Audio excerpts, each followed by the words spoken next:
We describe the influenza life cycle and distinguish between influenza and other respiratory infections. We designed a therapeutic regimen for acute influenza and listed the likely causative pathogens for rhinosinusitis and pharyngitis.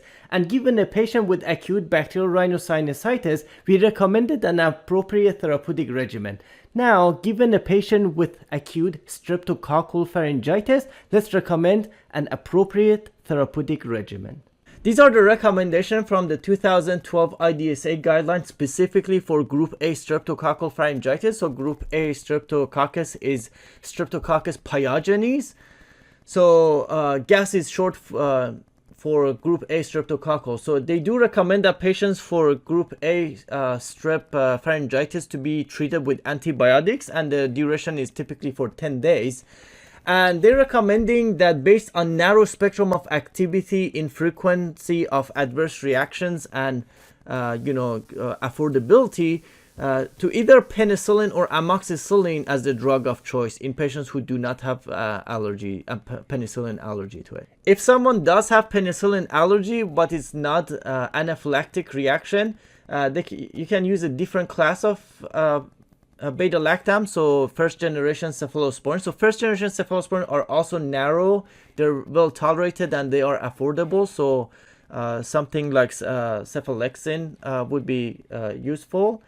Or if someone had anaphylactic reaction, then you gotta use a non-beta-lactam. So either clindamycin or azithromycin would be recommended. So either macrolide or clindamycin as an alternative if someone has anaphylaxis to beta-lactam. There are also adjunctive therapies that you can do. So mostly, since these patients typically have fever, you can give them something for fever that would make the patient comfortable. So acetaminophen or an NSAID. And it's important to note that they do not recommend corticosteroids in patients with Group A strep pharyngitis.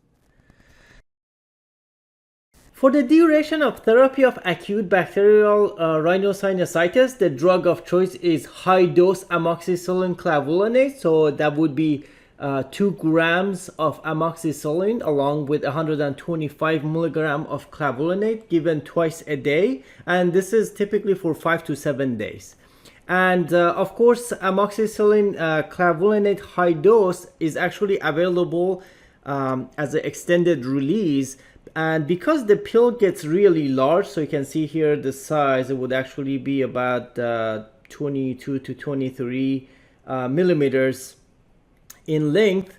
This is a large pill, so they actually had to split it into 2 pills. So each pill includes 1,000 milligram of amoxicillin and 62.5 milligram of clavulanic acid. So 2 pills together will make up the high dose amoxicillin clavulanate, which would be 2,000 milligrams of amoxicillin. Alternatively, if the patient cannot tolerate amoxicillin clavulanate, so for example penicillin allergy, regardless of what the reaction was, the alternative would be doxycycline. So that would be for 5 to 7 days. In fact, all recommendations are for 5 to 7 days. And then if really there is no other choice, then we can use respiratory fluoroquinolones such as levofloxacin and moxifloxacin. And these are once a day dosing for 5 to 7 days. And of course, if the reaction was anaphylaxis, we'll do the same thing. So doxycycline, if the patient can tolerate it, if there is no other choice because of the black box warning, then the fluoroquinolone would be last option. Now, for the duration of therapy of acute streptococcal pharyngitis, you can choose between penicillin. So penicillin would be the narrowest option. Unfortunately, adherence could be an issue with oral penicillin because it's typically given 4 times a day with the lower dose, or you can do a higher 500 milligram dose and give it twice a day to improve adherence, and this will be for 10 days. Alternatively, amoxicillin is an option. So even if you give a high dose of 1000 milligram, you can get away with once a day dosing to even further improve adherence, or you can do the lower dose of 500 milligram twice a day, and this will also be for 10 days. And then of course, if you really want to do 1 dose and be done with it, you can do the intramuscular injection of penicillin G at the 1 million unit. And of course, this would be obviously painful. So a lot of patients might not want to do this. And this is, more realistic for people who have adherence issues. Now, if someone has a penicillin allergy, which the reaction is non-anaphylaxis, we can use first generation cephalosporin like cephalexin for 10 days, or we can use cephalexin once a day for 10 days.